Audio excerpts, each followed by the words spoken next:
Morning साकी coaching centre में आपका स्वागत है। आज हम लोग क्या पढ़ेंगे? एक आध क्वेश्चन लगाने के लिए हम बोले थे कि चलिए आप भी पढ़ रहे हैं तो आप भी का प्रतिलोम निकालना सीख लिए थे। उसमें कुछ क्वेश्चन बताए थे कल, ठीक? अ, गणितीय सिद्धांत के आगमन द्वारा एक क्वेश्चन 2 क्वेश्चन कराए थे हमको लगता है, तो एक क्वेश्चन ये भी है, ठीक? ये भी बहुत महत्वपूर्ण क्वेश्चन है, ठीक ना? इसको देखा जाए ये कैसे लगेगा, ठीक? उसमें 1 घात n दिया हुआ था और इसमें 1 घात पे 32 दिया हुआ है, ठीक? इसको हम लोग लगाने की कोशिश करेंगे। चलिए, दिया हुआ है a बराबर इतना, ठीक? अल्फा जो है इसका कोण है, अल्फा जो है r रियल नंबर है, मतलब वास्तविक संख्या होनी चाहिए, और a पे घात 32 बराबर इतना दिया है। तब उसके बाद कह रहा है कि अल्फा का मान क्या होना चाहिए। तो इसके लिए हम लोग क्या करेंगे, अब a पे घात 32 बार गुणा करना होगा।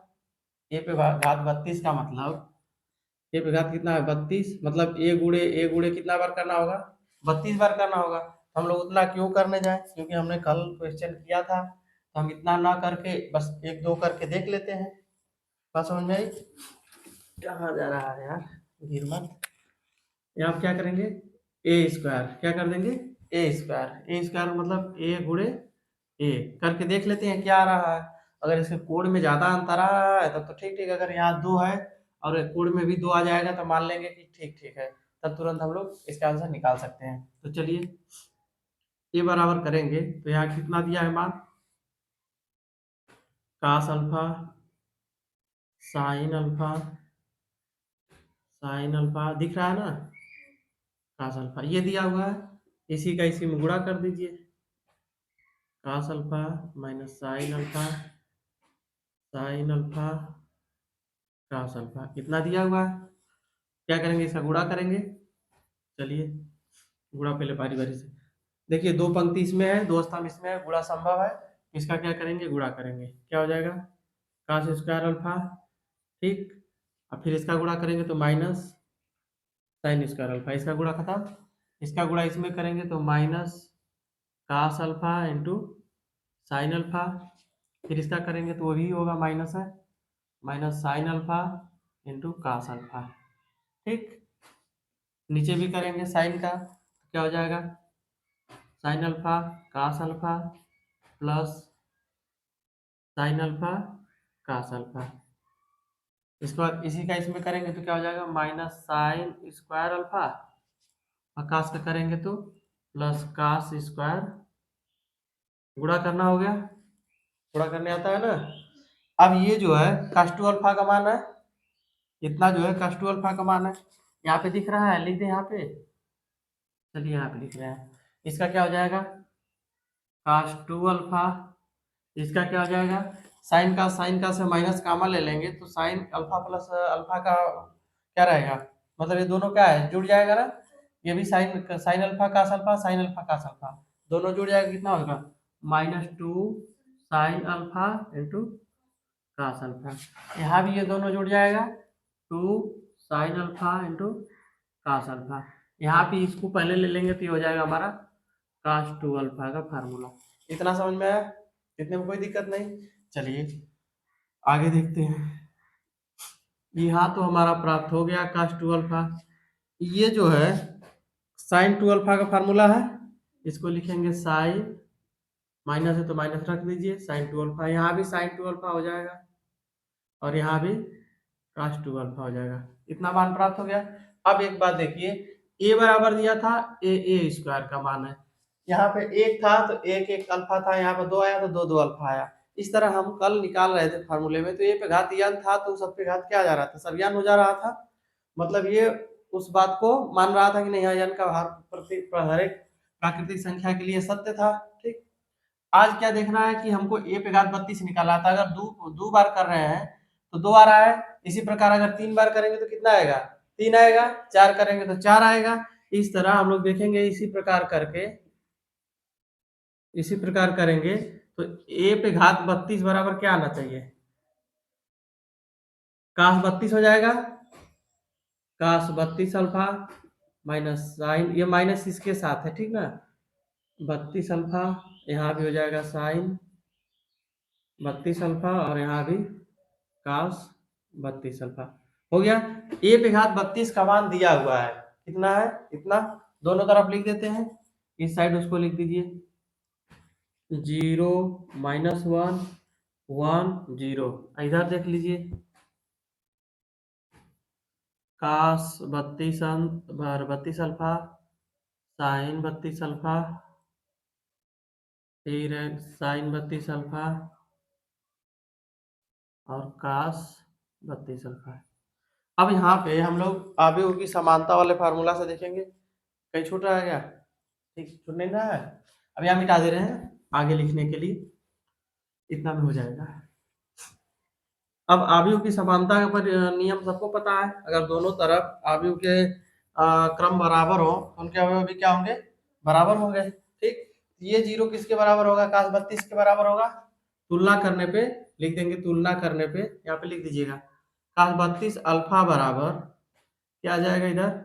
0। ठीक, और क्या है? साइन, पहले एक ठो निकाल लीजिए, पहले एक ठो निकाल लीजिए, फिर साइन का भी चेक कर लेते हैं। तो इसके बराबर ये है, तो यहाँ पे जो लिखेंगे काश, इसको कितना लिख देंगे? काश कितने अंश का मान 0 0 होता है? पाई/2, पाई/2 मतलब 90 अंश का। इधर हो गया काश 32 अंश। ठीक, तो हमारा काश से काश कैंसिल हो जाएगा। यहाँ पे हो जाएगा आपका 32 अल्फा बराबर पाई/2।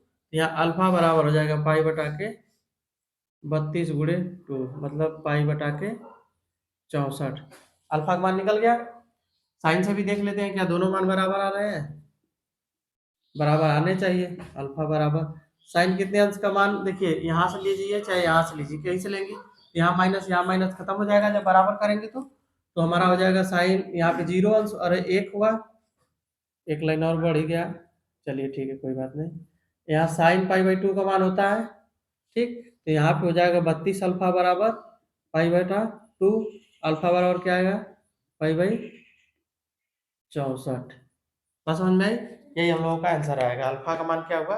पाई बटा के 64। इतना बात समझ में आ गया ना? इसको समझने में कोई दिक्कत?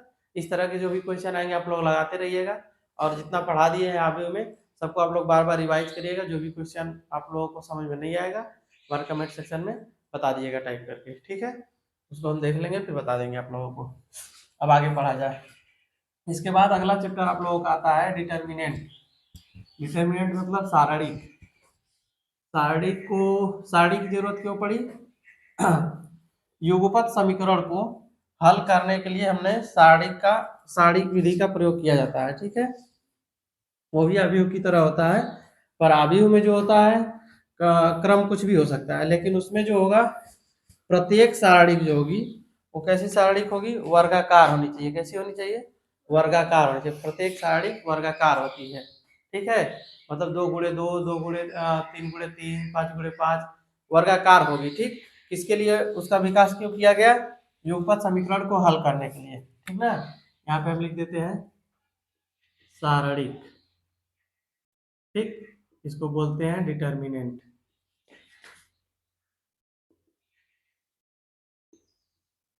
ठीक, किस लिए किया गया था बता दिए कि युगपत समीकरण को हल करने के लिए इसका खोज किया गया। तो हम युगपत समीकरण ले रहे हैं। ठीक, a1x प्लस b1y बराबर 0, एक ये युगपत समीकरण ले लिए। एक और ले रहे हैं a2x प्लस b2y बराबर 0। इसी से करके हम लोग देखेंगे कि कैसे सारणी बनता है। ठीक ना, जैसे आव्यूह को हल करते हैं उसी प्रकार से इसको भी देखते चलेंगे।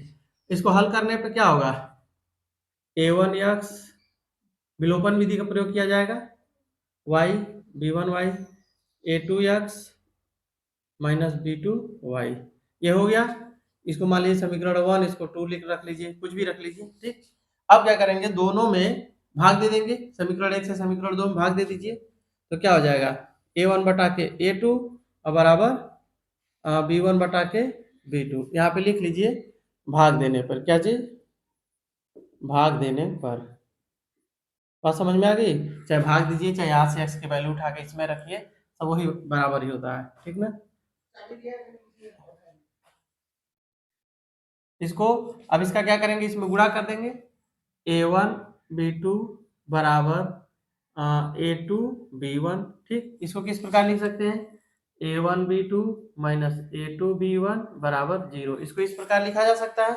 ठीक, अब इसको जो ये वाला पद है, ठीक, यही होता है, ये व्यंजक प्राप्त हुआ हम लोगों को, एक पद, दो पद है, कितने पद है, दो पद है। इसको किस प्रकार रखा जाएगा, उसी को बोला जाएगा कि सारणिक है। ठीक, तो इसको देखिए हम लोग रखेंगे इसे a1 b1 a2 b2। अब इसका विस्तार करके देखिए क्या हो जाएगा, a1 b2 minus b1 a2, चाहे a2 b1 इसी के बराबर आ रहा है। यही जो होगा हमारा क्या होगा, सारणिक हुआ। क्या हुआ, दो गुणे दो का सारणिक, यहाँ पे b1 रहेगा, लिखे नहीं है। ठीक, तो ये आपका सारणिक हो गया। ये कितने क्रम का है, दो क्रम का है ना, दो गुणे दो, कितने क्रम का है, दो गुणे दो। इसमें दो पंक्ति है, दो स्तंभ है। ठीक, तो ये हमने इस प्रकार के अवयव को देख लिया। इसके अंदर कितने अवयव है, चार अवयव है। इसमें सारणिक में अवयवों की संख्या निकालने के लिए जितने क्रम का होता है उसी का क्या कर देते हैं, स्क्वायर कर देते हैं। जैसे कि अगर दो दो क्रम का है, दो का स्क्वायर कर दीजिए, चार अवयव। अगर तीन क्रम का है तो तीन का स्क्वायर कर दीजिए, उसमें नौ अवयव आएंगे। ठीक, अगर पदों की संख्या की बात की जाए तो अगर मान लीजिए n अवयव दिए हुए हैं, ठीक, n अवयव n अवयव दिए हुए हैं, तो n फैक्टोरियल कर दिया जाएगा, मतलब n गुणे n-1 इस तरह करके कम किया जाता है। संख्या में ले लेंगे तो जैसे तीन फैक्टोरियल हुआ, तो तीन फैक्टोरियल, तीन गुणे फैक्टोरियल आप लोग पढ़े हैं कि नहीं पढ़े हैं, क्रम गुणित क्रमचय संचय में का भाग है, अगर होगा तो पढ़ा देंगे अभी आगे। तीन गुणे दो, ठीक, गुणे एक करेंगे तो कितना आएगा, छह। इसमें क्या पद बनेंगे, छह। इसमें तो दो पद बने हैं, जब तीन का करेंगे तो छह पद हो गए। इसका करेंगे दो फैक्टोरियल करके देखिए तो कितना होगा, दो गुणे एक मतलब दो। ठीक, तो कितना आया, दो पद आया। इतना बात समझ में आया, इतने में किसी कोई दिक्कत नहीं। इसका विस्तार यही होगा, इसका गुणा इसमें, इसका गुणा इसमें करके घटा दीजिए, इसका गुणा इसमें करिए माइनस, इसका गुणा इसमें करके घटा दीजिए। इस तरह हम लोग दो कितने पद लिए थे, दो एक पद बहुपद लिए थे। ठीक है, युगपद समीकरण हम लोग लिए थे। ठीक, सब एक घातीय है। अब हम लोग थोड़ा सा अलग लेते हैं, तीन घात का लेके देख लेते हैं, उसको भी इसी तरह हल करके देख लिया जाता है कि उसको उसका व्यंजक क्या प्राप्त होता है। ठीक ना, और उसको कैसे लिखा जाता है। इतना समझ में आ गया होगा। इसमें कुछ नहीं है, बस देखना है कि कैसे किया जाता है। चलिए यहाँ पे लिख लेते हैं, बस इसी समीकरण को आगे बढ़ा देते हैं हम। ठीक ना, इसी को बढ़ा दीजिए, क्या हो जाएगा, C1Z कर दीजिए, C2Z कर दीजिए, बराबर जीरो, बराबर जीरो। दो समीकरण हो गया। अब इसको हम लोग हल करेंगे, क्या करेंगे, इसमें भी हल करेंगे। इसमें भी वज्र गुणन किया जाता है। ठीक, वज्र गुणन का प्रयोग करेंगे हम लोग, तो इसमें हम लोग यक्स बटा लिखेंगे। क्या करेंगे, यक्स बटा। जब यक्स के बटा लिखते हैं, ठीक ना, एक एक समीकरण और लेंगे, तीन समीकरण इसमें लेंगे, कितना, तीन समीकरण,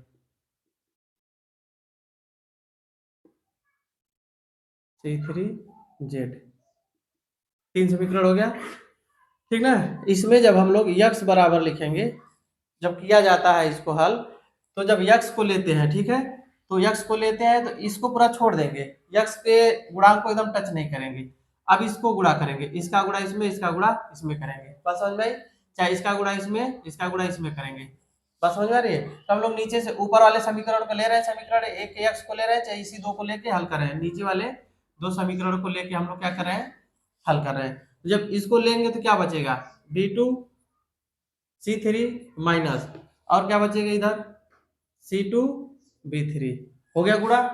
बराबर करेंगे, y बराबर करेंगे, क्या करेंगे, y बराबर। ठीक, तो y बराबर जब करेंगे, y को लेंगे तो ये वाला छोड़ देंगे तो क्या होगा, A2 C3 minus C2 A3। ठीक है, कोई दिक्कत यहाँ तक। z के लिए लेंगे, तो z के लिए लेंगे तो क्या होगा, इसको छोड़ देंगे, A2 B3 minus B2 A3। कितना समझ में आ रहा है, इतना में कोई दिक्कत नहीं हो रहा है। अब क्या करेंगे, इसमें एक्स वाई का मान उठा के इसमें रख देंगे, क्या करेंगे, समीकरण एक में रख देंगे। इतना बात समझ में आ रहा है ना। चलिए मान रखते हैं हम लोग, यहाँ से हम लोग एक्स वाई जेड का मान किस में रखेंगे, समीकरण में रख देते हैं, समीकरण एक में। तो समीकरण एक में एक है, यहाँ पे मान रखिए, क्या होगा, B2C3 माइनस C2B3। ठीक,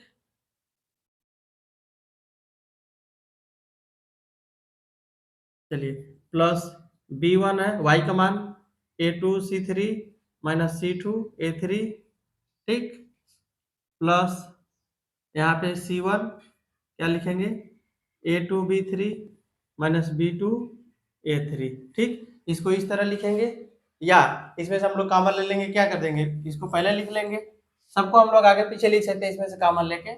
A1 हो जाएगा, क्या हो जाएगा, B2C3 माइनस C2B3, यहाँ माइनस ले लेंगे B1, क्या कर सकते हैं इसको, A3C2 माइनस A2C3, इस तरह लिख सकते हैं, A2B3 B2C3। इतना समझ में आया। ये हम लोग इसको लेके किए है ना, इसको इसको भी लेके कर सकते हैं, इसको इसको भी लेके, कोई भी दो ठो को लेके पकड़ के हम लोग इस तरह गुणा कर सकते हैं और हमको प्राप्त होगा ये जो हमारा व्यंजक प्राप्त हो रहा है, ठीक ना। इसको हम लोग सारणी के रूप में लिखना चाहेंगे, सारणी के रूप में कैसे लिखा जाएगा, देखिए, A1 B1 C1, A2 B2 C2, A3 B3 C3। इसका व्यंजक आप लोग इसको मिटा के, इधर का मिटा के हम उसको उसका भी विस्तार करके दिखा दे रहे हैं और बता दे रहे हैं कि कितने क्रम का है, उसका क्रम 40 सब कुछ। ठीक, इतना तक सही है ना। चलिए, इतना समझ में आएगा तो चलिए आगे बढ़ते हैं। मान लीजिए कि इसके आप पहले ये जो है पहले पंक्ति के अनुदिश हम लोग क्या करेंगे, विस्तार करेंगे। पहले पंक्ति के अनुदिश विस्तार करें तो पहली पंक्ति जब ले रहे हैं तो इसको छोड़ देते हैं, इसको छोड़ देते हैं, इसका गुणा इसमें, इसका गुणा इसमें, तो क्या होगा, B2C3 माइनस C2B3। दूसरा वाला लेंगे तो क्या होता है, माइनस, अभी बताएंगे, यहाँ पे माइनस था ना, इसमें पहला पद प्लस माइनस प्लस, फिर ये plus minus plus, plus minus plus, ठीक है, इसी तरह ये चलता है। बात समझ में आ गई। चलिए, B1 ले रहे हैं तो B1 लेंगे तो क्या होगा, ये वाला छोड़ेंगे, ये वाला छोड़ेंगे तो क्या होगा, A2C3 माइनस A3C2, ठीक, फिर प्लस C1, क्या करेंगे, उसको लेंगे तो ये बचेगा हमारा A2B3 माइनस A3B2। विस्तार सब बराबर है, देख लीजिए, एक बराबर है ना। तो इसको हम लोग क्या बोलेंगे, ये कितने पद है, 3 × 3 का है, सारणिक है, ये 3 × 3 का है, इसके 3 स्तंभ है, इस तरह जो खड़ा रहता है, इस सब स्तंभ होते हैं, और ऐसे जो होता है उसको क्या बोलते हैं, पंक्ति। इसको सी मतलब C1 C2 C3 बताते हैं, इसको R1 R2 R3 बताया जाता है, ठीक है। इसमें कितने पद हुए, 1 पद, 2 पद, 3 पद हुए, तो हमने बताया था इसमें पदों की संख्या निकाली होगी तो 3 के घाते 2 कर देंगे, पदों की संख्या हो जाएगी, और 3 फैक्टोरियल कर देंगे तो क्या हो जाएगा हमारा, कितने पद है, विस्तार करके देख लेंगे कै पद में आ रहा है, अलग अलग कै पद हुआ, 3 पद हुआ। इतना सबको समझ में आया। अब हम लोग 3 इसका विस्तार भी देख लिए। चलिए, अब खाली हम बस विस्तार बताने जा रहे हैं, पहले विस्तार आप लोग देख लीजिए, अभी विस्तार आप लोग नहीं देखे हैं, ये सारणिक चल रहा है तो इसमें इसका खाली विस्तार देख लीजिए। हमने इसको पहले पंक्ति के अनुदिश किया है, ठीक, कितना समझ में आ रहा है ना। विस्तार देख लीजिए, उसके बाद तो हम लोग इसके क्या पढ़ेंगे, गुण, ठीक, साड़ी के गुण।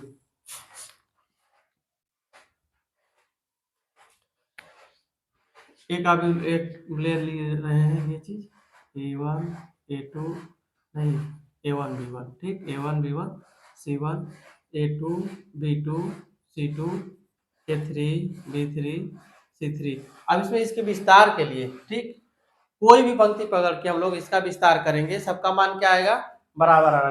किसी का भी डिटर्मिनेंट हम लोग निकालेंगे, ठीक, किसी का भी डिटर्मिनेंट निकालेंगे, सबका मान बराबर आएगा। इसको प्रदर्शित करने के लिए क्या करते हैं, डेल्टा का यूज करते हैं, या तो क्या लिखते हैं, ऐसे लिखते हैं, डिटर्मिनेंट ऑफ ए, या ऐसे लिख देते हैं, है ना। यही 3 तरीका है इसको प्रदर्शित करने का, कोई भी इसमें से लिख सकते हैं। तो चलिए हम लोग इसका विस्तार करते हैं। पहले पंक्ति के अनुदिश तो हम लोग कर लिए थे, इसमें स्तंभ के अनुदिश आप चाहे तो कर सकते हैं या पंक्ति के अनुदिश कर सकते हैं, कोई दिक्कत नहीं होता, किसी तरह से करिए। पहले देख लीजिए, यहाँ पे ये प्लस रहेगा, ये माइनस रहेगा, ये प्लस रहेगा, ये प्लस हो गया तो ये माइनस रहेगा, ये प्लस है, ये प्लस है तो ये माइनस रहेगा, ये प्लस रहेगा, ये प्लस है तो ये माइनस रहेगा, ये प्लस रहेगा, ये बीच में वाला प्लस रहेगा। इतना समझ में आया। अब हम लोग आप जैसे कहेंगे वैसे विस्तार करेंगे। तो पहले वाला देख लिया है, हम लोग दूसरी पंक्ति को लेकर विस्तार करके देख लिया जाए।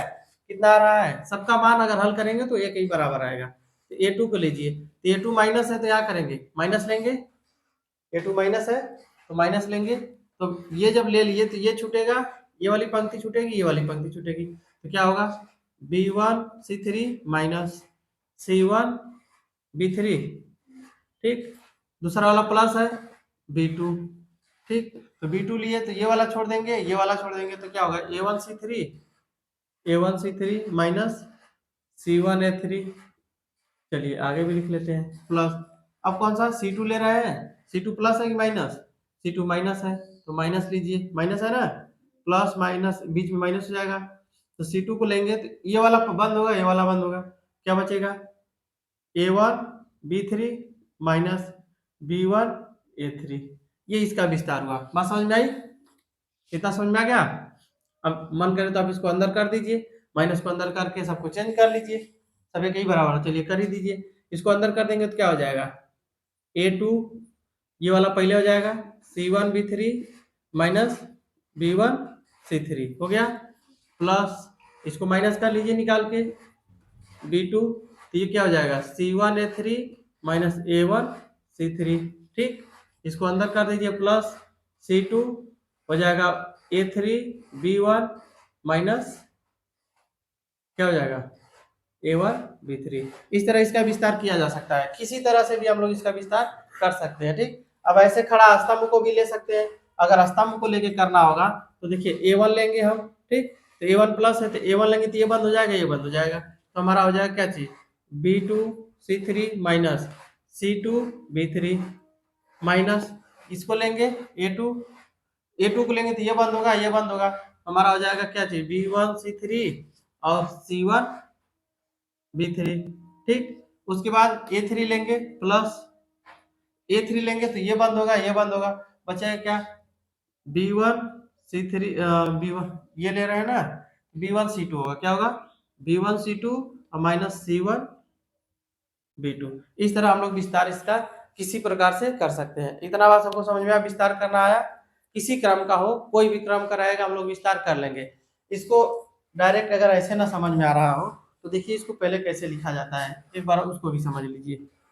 उसको उपसारणी के रूप में लिख के तब हम लोग गुणा करते हैं। जैसे कि हमने पहला लिया था, A1 लिया, ठीक। तो A1 लिया तो क्या बच गया बताइए, A1 लेंगे तो ये बंद हो जाएगा, ये बंद होगा, इसको नहीं छूटा, यही बचा ना, तो इसको लिखेंगे क्या चीज, B2C2B3C3, ठीक, माइनस A2 लेंगे तो क्या बच जाएगा, A2 लेंगे तो ये बंद हो जाएगा, ये बंद हो जाएगा, B1 बचेगा, C1 बचेगा, B3 बचेगा, C3 बचेगा, प्लस अगर A3 लेते हैं, A3 लेंगे तो ये बंद हो जाएगा, ये बंद हो जाएगा, B1C1 और B2C2।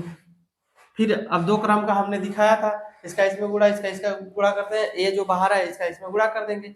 इस तरह इसका विस्तार किया जाता है। किसी क्रम का अगर 4x5 का रहेगा, 5x5 का रहेगा, उसको भी इसी प्रकार करेंगे, थोड़ा सा वो बड़ा हो जाएगा। इतना बात समझ में आया, चलिए ठीक है। आगे हम लोग अब पढ़ेंगे क्या चीज, अब कुछ नहीं इसमें बचा है, अब तो हमें नहीं लगता है इसका, हमने इसमें सब कुछ बता दिया, विस्तार करना बता दिया, रैखिक समीकरण की तरह युगपत समीकरण अगर दिया रहेगा तो उसको भी हल करना हमने बता दिया कि यहाँ कैसे मान रखा जाता है, ठीक। तो अब हम लोग देखेंगे कि इसके प्रॉपर्टी क्या होते हैं, क्या क्या गुण होते हैं, ठीक है।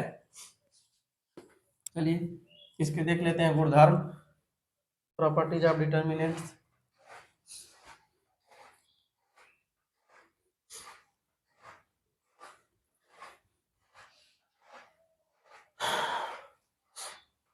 लिखना पड़ेगा, बोलिए, लिख लिख कर बताएं, कैसे समझा देंगे तो नहीं हो पाएगा, समझा देते हैं, ठीक। आप लोग लिख लीजिएगा, पहले देखिए, अगर इसमें पहले हेडिंग डाल देते हैं आपका, सारणिकों के क्या लिख दें, इसको मिटा ही देते हैं, सारणिक अब जानिएगा कि क्या होता है, लिखेंगे सारणिकों के गुण, गुणधर्म, ले लिख लीजिए, सारणिकों के गुणधर्म, ठीक। प्रॉपर्टीज ऑफ क्या हो जाएगा, डिटर्मिनेंट्स, डिटर्मिनेंट्स,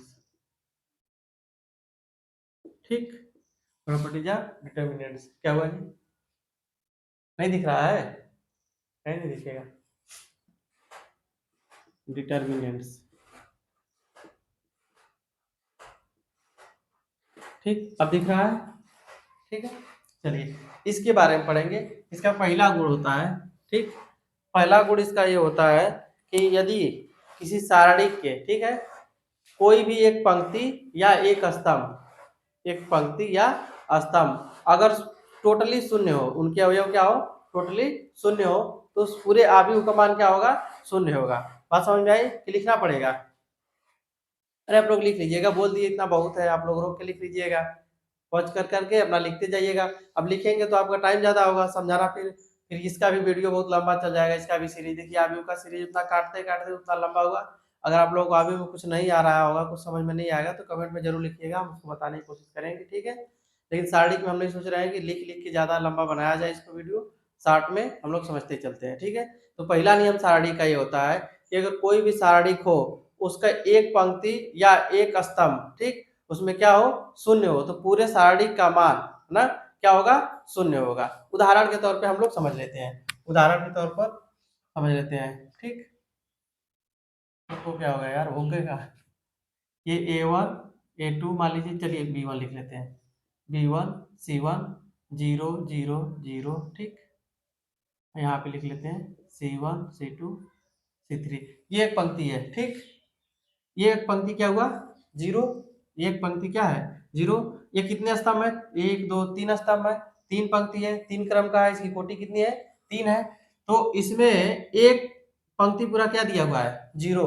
हमने बताया है कि जो सारणी का विस्तार होता है किसी भी पंक्ति या किसी भी स्तंभ से कर सकते हैं, इसमें कोई दिक्कत नहीं है, ठीक। तो हम लोग क्या करेंगे, इसी से विस्तार कर दीजिए, क्या कर दीजिए, इसी से विस्तार कर दीजिए। तो जीरो लेंगे इसको, ये वाला बंद हो जाएगा, ये बंद हो जाएगा, तो बचेगा क्या आपका, B1 C1 C2 C3, ठीक, प्लस माइनस होगा, बीच वाला नहीं, बीच वाला तो प्लस होता है, तो प्लस जीरो, यहाँ पे ये माइनस रहेगा, ठीक, बीच से जब शुरू करते हैं तो ये माइनस रहेगा, ये प्लस। इसको करेंगे तो क्या होगा, ये बंद हो जाएगा, ये बंद हो जाएगा, बचेगा क्या, A1 C1 C1 और क्या बचेगा C2, ठीक। चलिए आगे देखिए, अगला भी माइनस होगा, जीरो लेंगे तो, ठीक, तो अगला ये वाला जीरो हो जाएगा, ये वाला बचेगा क्या, A1 B1 C1 C2। अब बताइए ये जितने भी अवयव इसके पास में लगे हुए हैं, सबका गुणा करेंगे तो सब क्या हो जाएगा, जीरो हो जाएगा। अगर ऐसा नहीं समझ में आ रहा तो एक आपको उदाहरण लिख रहे हैं जिसमें अंक दिया होता है, कितना है, 2 5 4 0 0 0, ऐसे अब तो समझ में आ जाएगा, 4 - 2, ठीक। चलिए अब देखिए हमने अंक ले लिया, क्या ले लिया, अंक ले लिया। अब तो समझ में आ जाएगा इस तरह का। चलिए अब इसमें हम लोग लेते हैं पहले जीरो, ठीक, इसके दूसरी पंक्ति के अनुदिश हम लोग इसका विस्तार कर रहे हैं, ठीक है। तो ये जीरो लेंगे तो दूसरी पंक्ति क्या होती है, माइनस होती है, ये भी माइनस होती है, ये प्लस होता है, ये प्लस होता है, ये प्लस होता है, ये माइनस, ये प्लस, ये प्लस, ये माइनस, ये प्लस, ठीक, सब जान गए, ये वाला प्लस होता है। तो इसको जब लेंगे तो ये छोड़ देंगे, ये छोड़ देंगे, तो बचे क्या, 5 4 4 - 2, ठीक, माइनस प्लस, ये वाला जीरो लेंगे, क्या बचेगा, ये छोड़ देंगे, ये छोड़ देंगे, बचेगा 2 4 2 - 2, ठीक, प्लस प्लस, लास्ट वाला माइनस रहता है, जीरो। इसको जब लेंगे तो इसको छोड़ देंगे, इसको छोड़ देंगे, 2 5 बचेगा, 2 5 नीचे 2 4। अब बताइए इसका विस्तार करिए, ये हो जाएगा -0, ठीक, इसका करेंगे कितना हो जाएगा, -10 -16, ठीक, प्लस जीरो, इसका करेंगे -4 -8, इसका करेंगे 8 -10। अब बताइए कुछ भी बचेगा यहाँ पे, तो -0 का गुणे होगा, इसमें कितना बचेगा, जोड़ लीजिए, -26 होगा, गुणा करेंगे जीरो हो जाएगा। इसको करेंगे जीरो गुणे -12, -0 गुणे कितना हो जाएगा, -2, ये भी तो सब में जीरो का गुणा हो रहा है, तो क्या होगा, ओवरऑल इसका वैल्यू कितनी आएगी, जीरो। डिटर्मिनेंट का मान क्या आया, जीरो। तो पहला वाला गुण इसका समझ में आया। कोई भी सारणी दिया हो, कितना हो क्रम का हो, 5 का हो, 10 का हो, 20 का हो, उसमें अगर एक पंक्ति या एक स्तंभ आपको जीरो दिख जाए टोटली, या तो पूरा ये वाला मान लीजिए, इस तरह का ना दे करके, मान लीजिए यहाँ पे कोई संख्या दे दे, यहाँ पे जीरो, यहाँ पे जीरो, यहाँ पे दे दे, ठीक, इस तरह ना दे कि आपको यहाँ पे कोई संख्या दे दे, ठीक, इसको पूरा जीरो कर दे, ठीक, तभी पूरा क्या हो जाएगा, जीरो। मतलब टोटली एक पंक्ति या एक स्तंभ क्या होना चाहिए, जीरो। अगर इस तरह दिया रहेगा तो पूरा का पूरा मान क्या हो जाएगा आपका, शून्य हो जाएगा, ठीक है। चलिए दूसरा नियम देखते हैं। इतना समझ में आया ना। चलिए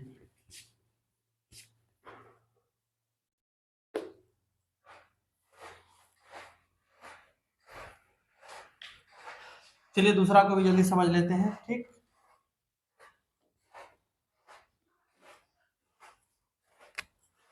दूसरा नियम जो होता है, दूसरा वाला नियम, अगर किसी स्तंभ को किसी पंक्ति से बदल दिया जाए, ठीक है, कोई भी स्तंभ को किसी पंक्ति से बदल दिया जाए तो उसके मान में कोई परिवर्तन नहीं होगा। बात समझ में आई। जैसे अब उदाहरण लेके समझेंगे तब समझ में आएगा। कोई भी मान ले रहे हैं हम, ठीक, क्या है, A1 B1 C1 A2 B2 C2 A3 B3 C3, ठीक, ये दिया हुआ है। इसका पहले विस्तार कर लेते हैं, ठीक। इसमें पहली पंक्ति के अनुदिश हम लोग कर लेते हैं, ठीक ना। तो क्या होगा, B2 C3 minus C2 B3 minus B1, कितना होगा, B1 को लेंगे तो B1 लेंगे तो ये छूट जाएगा, ये छूट जाएगा। A2 C3 minus C2 A3 plus C1 लेंगे, ये छोड़ देंगे, ये छोड़ देंगे, A2 B3 minus B2 A3 हो जाएगा, ठीक। इतना हो गया इसका विस्तार। इसको हम लोग देख लिए कितना हो रहा है। अब इसमें हम लोग क्या करेंगे, इसका पंक्ति को स्तंभ में बदल देंगे। क्या कर देंगे, कौन सी, पहली पंक्ति से बदल देते हैं, पहली से दूसरी को बदल देते हैं, ठीक ना। तो पहली वाले को बदलेंगे, पंक्ति है तो इसको स्तंभ बना देते हैं, A1 B1 C1 हो जाएगा, ठीक। और इसको चेंज कर देते हैं, क्या हो जाएगा, A2 B2 C2 A3 B3 C3, हो गया चेंज, सब बदल गया। ये जितना यहाँ पे A1 है, ये जितना पंक्ति था वो पूरा स्तंभ हो गया, चेंज हो गया। अब इसका भी हम लोग विस्तार करके देख लेते हैं। हम लोग विस्तार किसी तरह से भी कर सकते हैं। हमने बोला है कोई भी पंक्ति पकड़ लेता, हम इसके स्तंभ वैसे कर देते हैं। पहले स्तंभ के अनुदिश इसका विस्तार करके देख लेते हैं। चलिए तो इसको लेंगे पहला A1, तो जब इसको लेंगे तो ये वाला बंद हो जाएगा, ये वाला बंद हो जाएगा। आपका क्या होगा, B2 C3 minus B3 C2 हो गया। फिर B1 ले लेते हैं, माइनस B1, यहाँ पे ये प्लस रहेगा, ये माइनस, ये प्लस हो जाएगा, ठीक। तो फिर लेंगे B1, तो B1 लेंगे तो ये वाला बंद हो जाएगा, ये वाला बंद हो जाएगा, तो A2 C3 minus A3 C2 plus C1 ले लेंगे, तो C1 लेंगे तो ये बंद हो जाएगा, ये बंद हो जाएगा, हो जाएगा A2 B3 minus A3 B2 A3 तो B2, ठीक है ना। चलिए क्या इसमें कोई, कौन सा लिए थे जी, ये वाला लेंगे तो B2 A3 होगा ना, ये लेंगे तो A2 B3 A2 A3, ठीक तो है, ठीक है। बस समझ में आई। अरे इसमें थोड़ा सा आगे पीछे है, ठीक। तो ये वाला मान इस मान के बराबर है, दोनों क्या है, बराबर है। हम दोनों को लिख सकते हैं कि दोनों एक दूसरे क्या है, बराबर। इसमें कोई परिवर्तन हुआ, नहीं परिवर्तन हुआ। यही बात इस नियम में बता रहा है। बराबर कर देंगे इसके, A1 A2 A3 B1 B2 B3 C1 C2 C3, बस समझ में आई। अब अगर आप लोग कहें तो हम अंक वाला मान लेके करके देख लिया जाए, ठीक।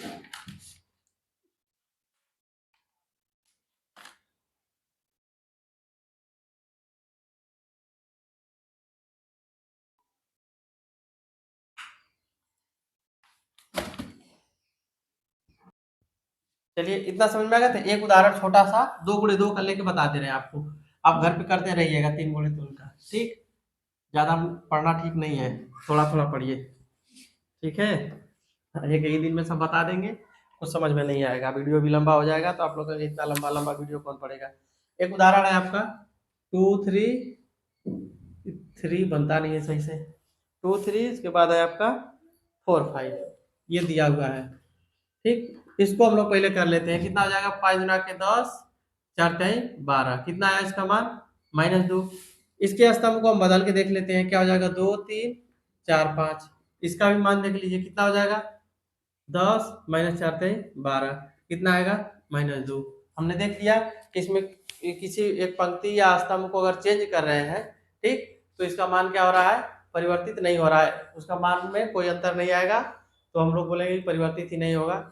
ठीक, तो चलिए अब अगले दिन से अगला इसका प्रॉपर्टी पढ़ेंगे।